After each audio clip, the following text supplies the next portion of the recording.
Hello, welcome to ओजांग guys academy.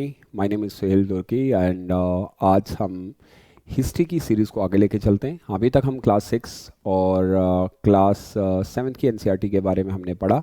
हम इस सीरीज़ में बात करते हैं कि कौन कौन से टॉपिक हमारे लिए इम्पोर्टेंट है, और आज मैं आपके लिए क्लास 8 की एनसीईआरटी को लेके आया हूँ कि कौन कौन से टॉपिक क्लास 8 की एनसीईआरटी में हमारे लिए इम्पोर्टेंट है। जी हाँ, इस क्लास 8 की एनसीईआरटी को पढ़ने के बाद आपकी मॉडर्न इंडियन हिस्ट्री के काफ़ी सारे प्री और मेंस के क्वेश्चंस डायरेक्टली और इनडायरेक्टली हो जाएंगे। मैं तो ये भी मानता हूँ कि जो ये क्लास 8 की एनसीईआरटी है ये एक बैकबोन मानी जाती है। So I request all of you जो मॉडर्न इंडियन हिस्ट्री को पढ़ना चाहते हैं, पहले एक बार क्लास 8 की एनसीईआरटी को पढ़ लीजिएगा। मार्केट से अगर खरीदते हैं तो कुछ इस तरीके की बुक दिखेगी और बुक का नाम है आपास थर्ड, क्योंकि फर्स्ट पार्ट 6 में है, पार्ट सेकंड जो है आपकी क्लास 7 में है और 8 में पार्ट थर्ड कहा जाता है।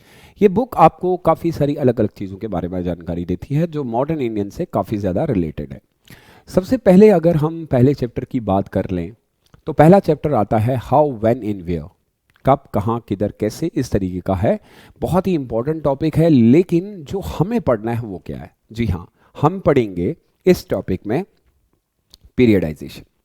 आप सब जानते हैं कि जेम्स मिल पहले थे जो इंडिया की हिस्ट्री के बारे में हमें जानकारी देते हैं। जैसे उन्होंने ऐसा लिखा कि जब मैं भारत में आया, अब जब चेक करेंगे इसमें टॉपिक में कि भारत के अंदर आते ही इंडिया में जब मैं विजिट किया तो यहाँ की हिस्ट्री बहुत ही बिखरी पड़ी हुई थी। जब उनके द्वारा ये जानकारी दी गई तो उन्होंने अपनी ही इसी बुक की क्लास 8 की एनसीईआरटी में चैप्टर नंबर 1 में वो कहते हैं कि इंडियंस वेयर अनसिविलाइज्ड, और जब हम ब्रिटिशर्स लोग यहाँ पे आए हमने इनको सिविलाइज किया। उनके द्वारा हिस्ट्री को डिवाइड करने के पीछे वर्ड पीरियडाइजेशन का दिया गया है। अगर आप देखेंगे तो पहले लिखा गया है Hindu, Muslims and the third is britisher. फिर नीचे पीरियडाइजेशन के हिस्टोरियंस के द्वारा इसको एंशिएंट, मिडिवल और मॉडर्न के तौर पे दिया गया। इस टॉपिक को आपको पढ़ना पड़ेगा। जेम्स मिल की कौन सी बुक थी जिसमें उसने ये बताया है 1817 में किस तरीके से उसने बाकी की बुक्स को पढ़ा एंड क्यों उसने कहा था कि इंडियंस लोग अनसिविलाइज्ड है। क्या कोई ऐसा रीजन था? ये आपको पहले चैप्टर में पढ़ने को मिलेगा। इसी चैप्टर को थोड़ा सा आप आगे बढ़ेंगे तो ये पॉइंट पढ़ना बहुत इंपॉर्टेंट है। यानी हम बात कर रहे हैं जर्नल ए की, journals of major James Rennell. James Rennell के बारे में क्लास 8 की NCERT chapter number 1 page number 2 में रेनल के बारे में ये बताया जाता है कि ये इंडिया विजिट करते हैं सर्वे करने के लिए, and he became the first survey journal of India, जिसने भारत के अंदर सर्वे की शुरुआत की। यही वो सवाल होते हैं जो प्री बेस्ड होते हैं। और the information of the government of the Bengal during his survey, उन्होंने काफी सारे ब्रह्मपुत्रा गंगा रिवर के बारे में जानकारी दी। ये सारा कुछ क्यों हो रहा था तो आप सब जानते हैं कि अंग्रेजी हुकूमत चाहती थी कि उनको पूरी इंफॉर्मेशन रहे कि आखिर कहाँ पे कौन सी चीज़ पाई जाती है। और तभी से लेके अगर आप देखेंगे तो सर्वे ऑफ इंडिया बहुत फेमस है। इस बंदे के बारे में आप इसी क्लास में ही पढ़ेंगे तो ये की पॉइंट्स बनते हैं। इन्हीं चीज़ों के लिए एनसीईआरटी फेमस होती है। मैं आपको की पॉइंट्स दे रहा हूं जिनके बारे में आपको पढ़ना पड़ेगा। इस टॉपिक में ज़रा इतना ही रखिएगा। अगले टॉपिक पे चलते हैं। तो अगला टॉपिक आपका आता है trade to territory. Class 8 NCERT chapter number 2 page number 1 में अगर आप देखेंगे तो आपको यह पता चलता है कि किस तरीके से ईस्ट इंडिया कंपनी ने इंडिया में आके ट्रेड किया, फिर टेरिटरी को कैप्चर किया। Class 8 NCERT chapter number 2 line number 1 पे लिखते हैं कि औरंगजेब की डेथ के बाद ईस्ट इंडिया कंपनी के काम जो हैं वो बढ़ने लगे थे। लेकिन इसी लाइन में अगर आप थर्ड लाइन में पढ़ेंगे तो उसमें यह लिखा गया है कि ईस्ट इंडिया कंपनी इंडिया में सिर्फ as a small trading company आई। वक्त बीतते ही ये स्मॉल ट्रेडिंग कंपनी कब इंपीरियलिस्टिक बन गई, कैसे उन लोगों ने एक्सपेंशन पॉलिसीज दे दी, कैसे उन्होंने अपनी टेरिटरीज को एक्सपैंड करना शुरू किया, ये टॉपिक आपको इस चीज़ के बारे में जानकारी देगा। इसीलिए मैं कह रहा हूं कि पढ़ने के समय काफ़ी सारी चीज़ों को आपको फोकस करके चलना पड़ेगा, क्योंकि ये टॉपिक बहुत इंपॉर्टेंट है। इसी टॉपिक में सबसे इंपॉर्टेंट पॉइंट हमारे लिए जो निकल के आएगा वो आएगा कि किस तरीके से ईस्ट इंडिया कंपनी ने बंगाल में पर्टिकुलरली, क्योंकि ये टॉपिक बंगाल के ऊपर है, किस तरीके से पॉलिटिकल पार्टिसिपेशन करना शुरू कर दिया। उसके लिए जो सबसे इंपॉर्टेंट रोल था, जी हां, ये की पॉइंट्स हैं जिसमें आप पहली लाइन में पढ़ रहे हैं औरंगजेब के बारे में, फिर आप पढ़ रहे हैं बहादुर शाह जफर के बारे में, ईस्ट इंडिया कंपनी कैसे आती है और किस तरीके से उन्होंने यहां पे मर्केंटाइलिज्म पॉलिसीज अपनाना शुरू कर दिए। These are the key point, ये आपको बुक में मिल जाएंगे, मैंने भी बुक से ही लिखे हुए हैं। आगे जो पॉइंट आता है तो ये एक हिस्ट्री का वो पन्ना है जो हमेशा हम लोग बोलते भी हैं और इसके बारे में डिस्कशन भी हुआ है, यूपीएससी सवाल भी करता है। जी मैं बात कर रहा हूं बैटल ऑफ प्लासी की। प्लासी का युद्ध कैसे हुआ आप सब जानते हैं, सिराजुद्दौला, मीर जाफर, रॉबर्ट क्लाइव। अब इसके बारे में एनसीईआरटी क्लास 8 में काफी सारी चीजें तो नहीं लिखी गई हैं, लेकिन एक बेसिक चीज दी गई है जहां से एक बच्चा एटलीस्ट अपनी बेस को स्ट्रांग कर सकता है।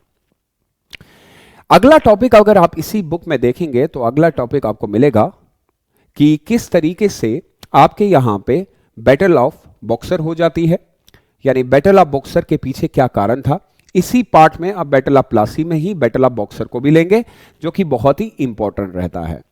उसके बाद हम चलते हैं कि किस तरीके से वक्त गुजरते गुजरते इन लोगों ने इंडिया के एरियाज, इसी में आप देखेंगे तो कैसे इन्होंने मैसूर को भी कैप्चर किया।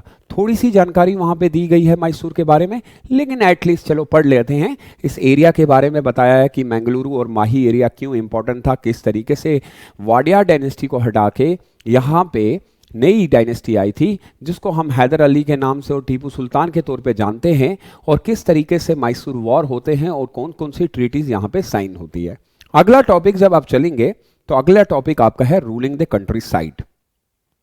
अब इस टॉपिक में आपको पता है रूलिंग द कंट्री साइड में class 8 NCERT chapter number 3 page number 1 पे आप देखेंगे तो वहां पे बताया गया है कि निजामत को लेके पूछा गया है किस तरीके से रॉबर्ट क्लाइव ने यहां पे एक नई पॉलिसी इंट्रोड्यूस की, क्यों dual form of the government जो है बंगाल में इंट्रोड्यूस की गई, और किस तरीके से वो यहां के दीवानी राइट्स को लेता है। ये पिक्चर आपको पहले ही दिखेगी।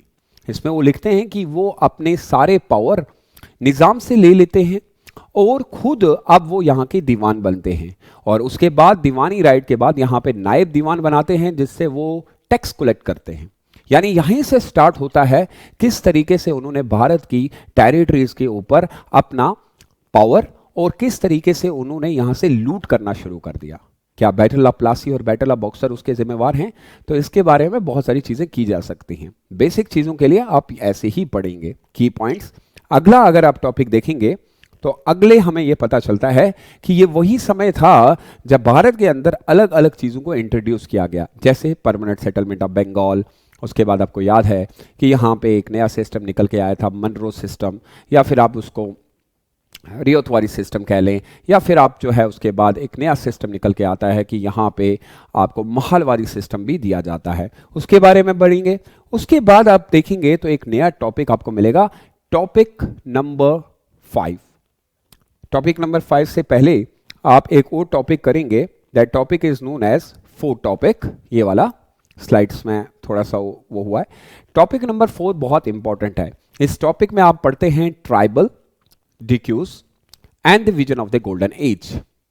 4 टॉपिक आपको बिरसा मुंडा के बारे में बताएगा। ऑलरेडी यूपीएससी 2020 के प्री में यहां से सवाल आ चुका है, और यहां पे हम लोग उन लोगों के बारे में पढ़ते हैं जो पिछड़ी जाति से हैं, कैसे वो रहते थे, किस तरीके से उनको जंगलों से निकाल दिया गया, कैसे उनको स्लेव बनाया गया।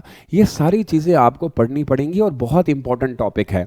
अगर मैं बात करता हूं टॉपिक नंबर 5, तो टॉपिक नंबर 5 आपको मिलता है द रेबिलियन ऑफ 1857। इसको लेकिन टॉपिक ऐसे दिया गया, व्हेन पीपल रेबल।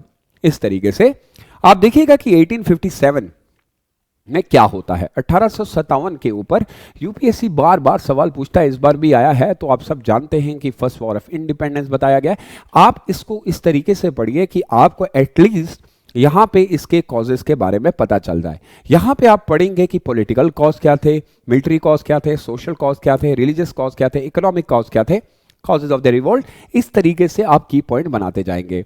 जब आप चैप्टर नंबर 6 पे पहुंचते हैं तो कॉलोनिज्म इन द सिटीज, मुझे नहीं लगता है कि यहां से करना चाहिए। और एक टॉपिक है इसमें जो सबसे लास्ट चैप्टर नंबर 12, उसमें आप पढ़ेंगे इंडिया के बारे में। चैप्टर नंबर 11 इंडिया के बारे में, making of the national movement making of national movement में आपको ज़्यादा तो नहीं दिया गया है, बट बेटर यही है कि आप यहाँ से 4 चैप्टर कर लें. Rest of the topic will be completed in the class 12th NCERT. For me, जहाँ तक मैं अंडरस्टैंड कर रहा हूँ, 4 चैप्टर भी आपके यहाँ से होते हैं तो बहुत ज़्यादा है. So please read this 4 topic purely with understanding. उनको पढ़ें, की पॉइंट्स को ले लें. बाकी कोई जो रेस्ट ऑफ द टॉपिक्स हैं उनको आप स्किप कर सकते हैं, वो क्लास 12 की एनसीईआरटी में बहुत अच्छे से दिए गए हैं. सो आई होप कि आज की क्लास आपको बहुत अच्छी लगी होगी. और अगर आप मेरे किसी भी कोर्स में पार्टिसिपेट करना चाहते हैं, जुड़ना चाहते हैं, सो दिए गए नंबर्स पे आप कॉल कर सकते हैं, जहां पे मैं एनसीईआरटी आपको क्रैक्स करके और उसके जो फैक्ट्स हैं वो पढ़ाऊंगा. और हम इसी तरीके से कल मैं आपको मिलूंगा, जहां पे मैं क्लास 9 की एनसीईआरटी के बारे में आपको बताऊंगा. सो जिन बच्चों ने अभी तक क्लास 6 और 7 की वीडियो नहीं देखी है, पहले वो देख लें, तब आपको समझ में आएगा. ये सीरीज पूरी चलेगी, कल क्लास 9th, फिर then 10th, 11th and 12th. और इसी तरीके से बाकी की बुक्स, इकोनॉमी, पॉलिटिकल साइंस, इसके ऊपर भी वीडियोज़ मैं बनाता रहूँगा. Thank you so much for being with me. और आपका बहुत प्यार मिलता है, उसके लिए बहुत बहुत बहुत शुक्रिया आप सबका. And take good care of yourself, stay safe and stabilize. Bye bye.